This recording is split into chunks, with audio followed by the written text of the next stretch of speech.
Hello everybody and welcome back to Pravus Gaming, and more oxygen not included in the Frigid Ant Farm. We're up to cycle 83. The steam room was a total bust and waste of everyone's time, but at least we're getting the water anyway. It just was a lot harder than it needed to be, at least for now. And otherwise, things are tracking pretty darn well. Doing really well on food, doing fine on oxygen, doing pretty well on most resources, the exception perhaps being hydrogen, which currently is getting consumed much faster than we're producing it. Now, I do believe that before the thermal upgrade patch officially went live, which was Wednesday, I believe, the 29th? Anyway, there was some reports that the hydrogen generator was still a black hole and was sucking up all the hydrogen.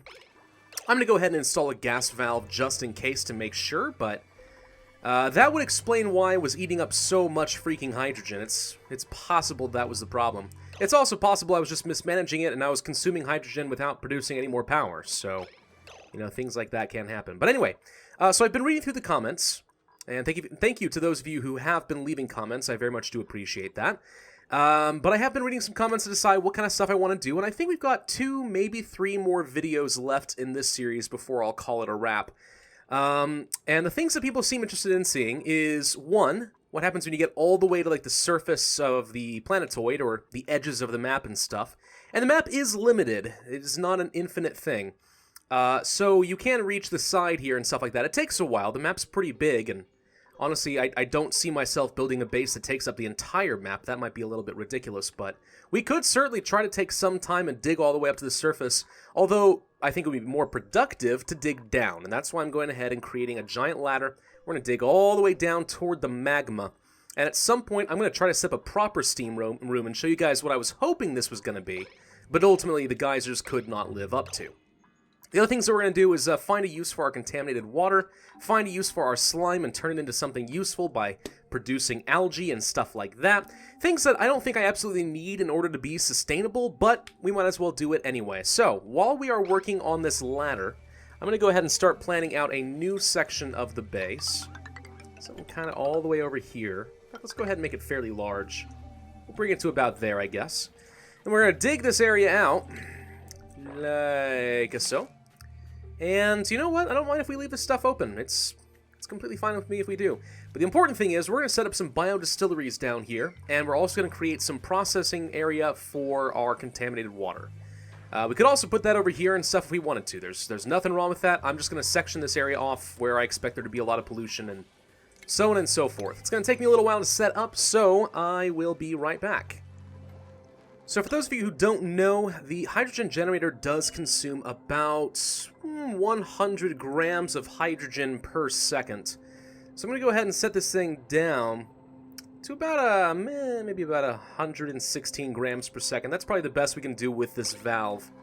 And that should ensure that no extra hydrogen is going into the generator. I don't think it's going to be a black hole. It should be fine now that the thermal upgrade patch has gone live, in theory.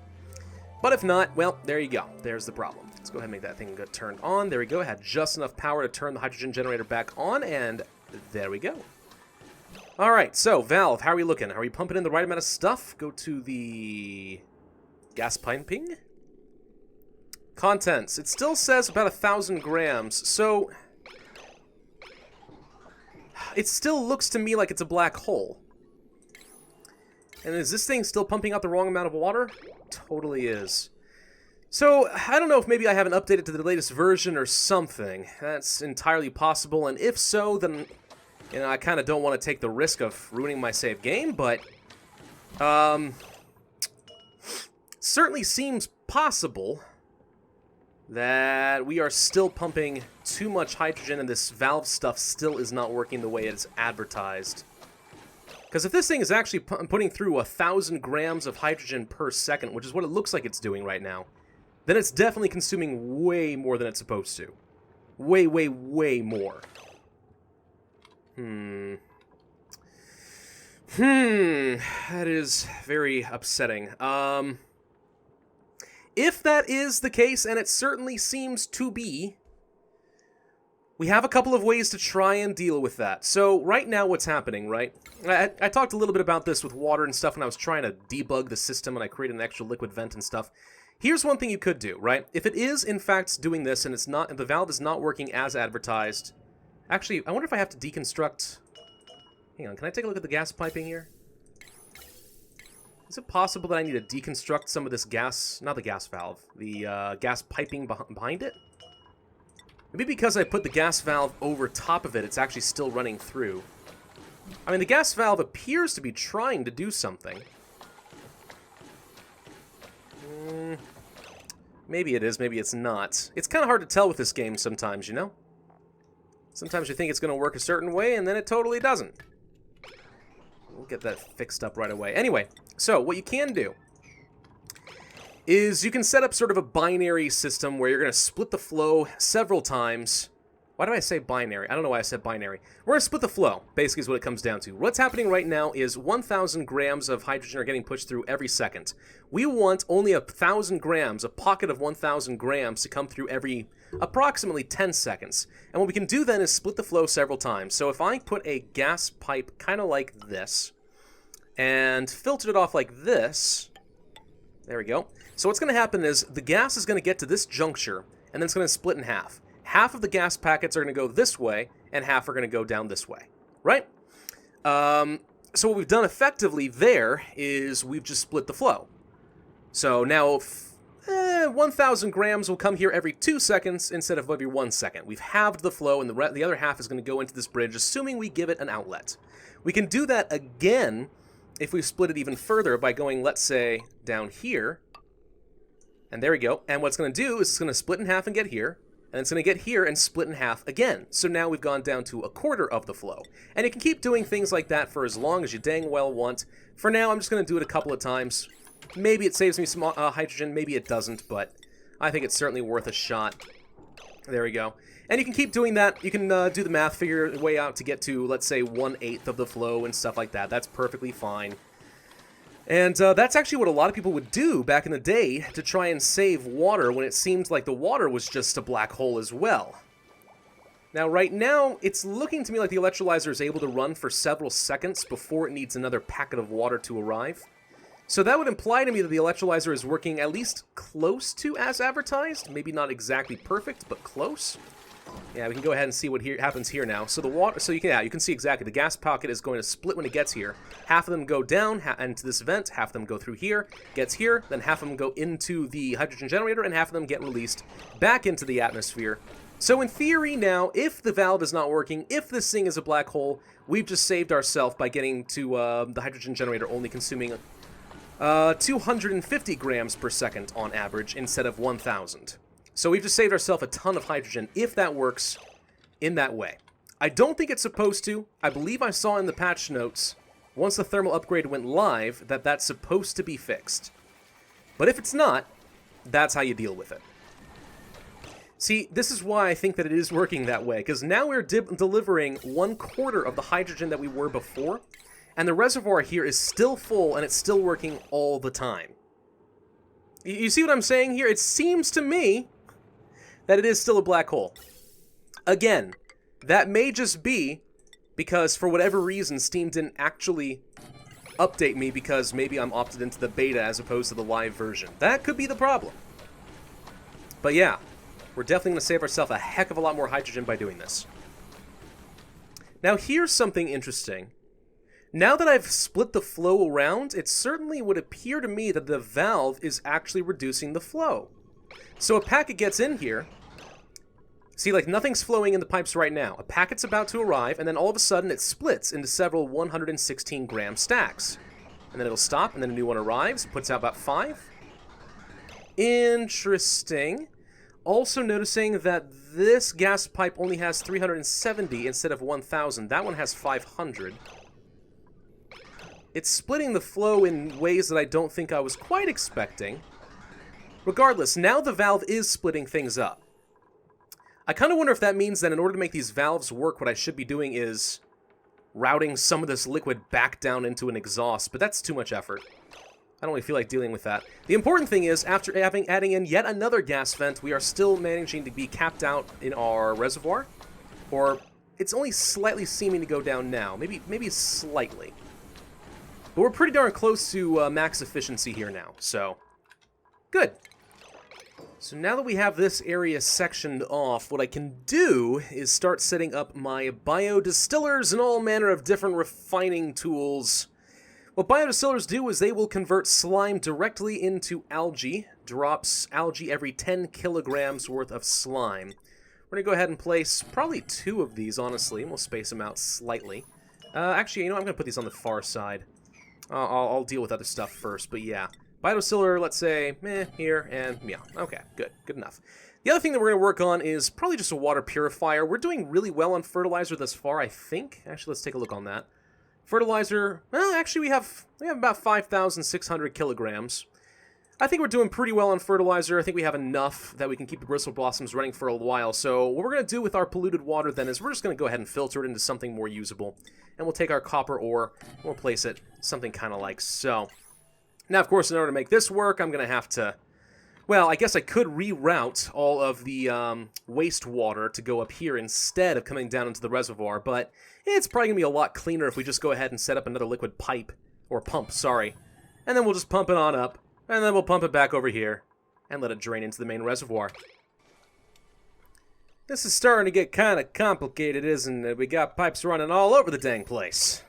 But once it's working, what this water filtration device will do is it will use sand to start cleaning out the polluted water and turn it into something useful, and then we'll just go ahead and pump it back into the reservoir. Just refining what we're getting for free in so many other locations. Making it drinkable. You know, on the off chance it's ever useful. Of course, I suppose we ought to power the darn things as well, shouldn't we? Yeah. Now, one thing that I've thought of that I've never tried before, but it occurred to me. So do you remember a couple of videos ago how I was talking about how we could try using Oh, actually, speaking of which, you noticing that the wires are getting a little strained here? Yeah, we're consuming just enough water to be a problem here. What I was trying to say is, I believe that if we were able to hook up some capacitors in order to try and regulate the electric flow through our cables, perhaps we could avoid some of these straining issues. And it's a shame that we aren't able to do things in a series, as opposed to I'm not sure if everything's kind of hooked up in the parallel circuit. What I hadn't thought through is, what if I did try to put them in a series? What if I did a battery, let's say right here, and I took the electric wire, and instead of running past it and then up, right, instead of doing that, let's go ahead and cancel wires like so. What if instead I were to run up like this, and then out this way, so that it has to go in a series?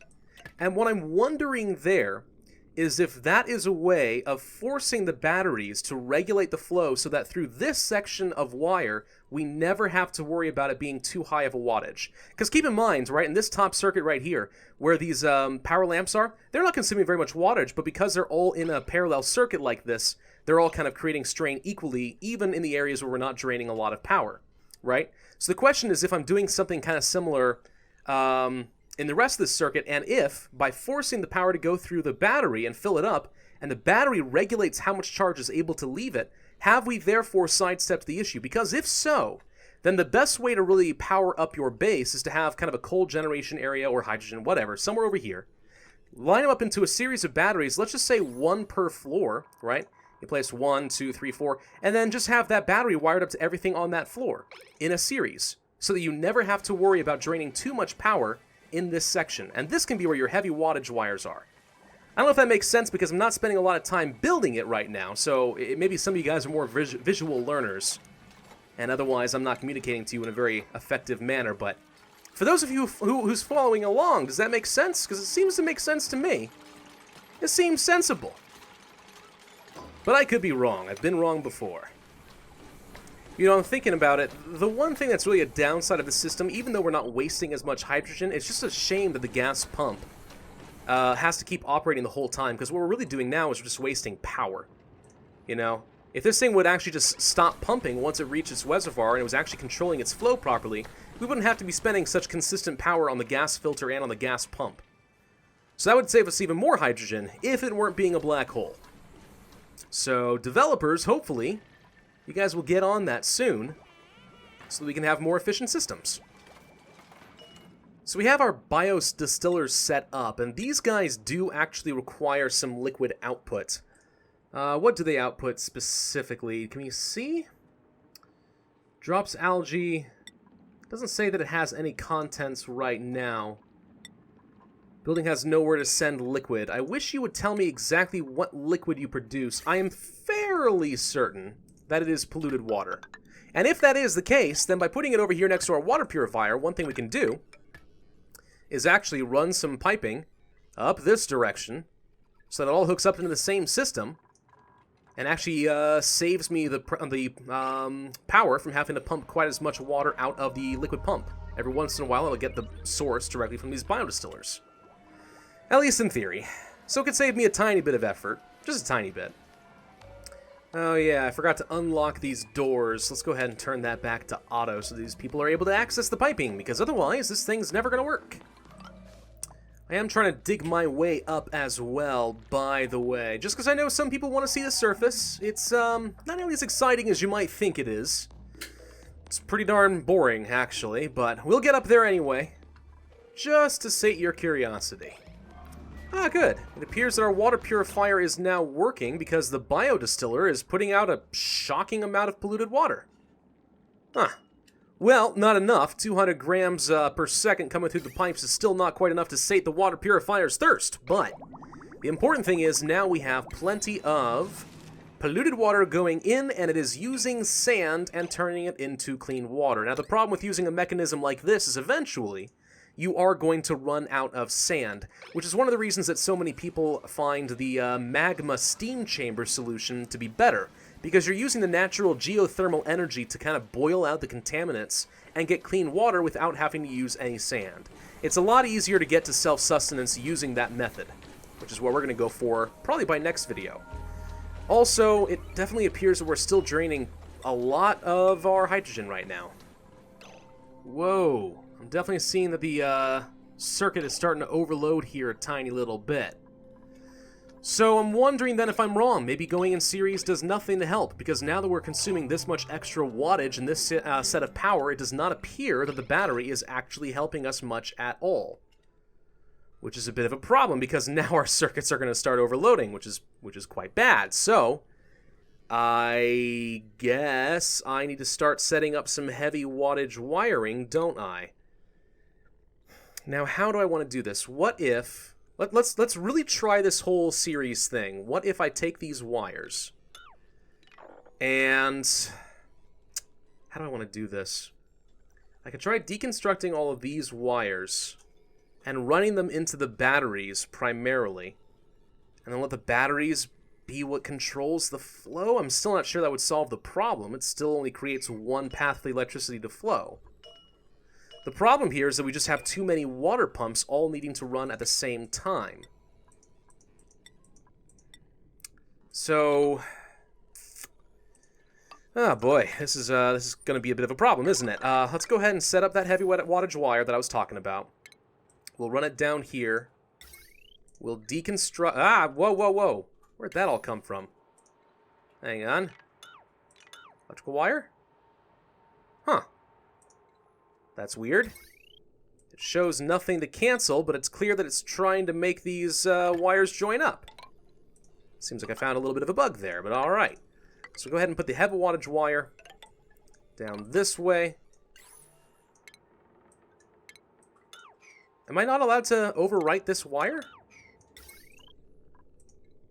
No, I definitely can. How bizarre. Nobody understands how this all works. It's voodoo magic. Hang on. Cancel all of you.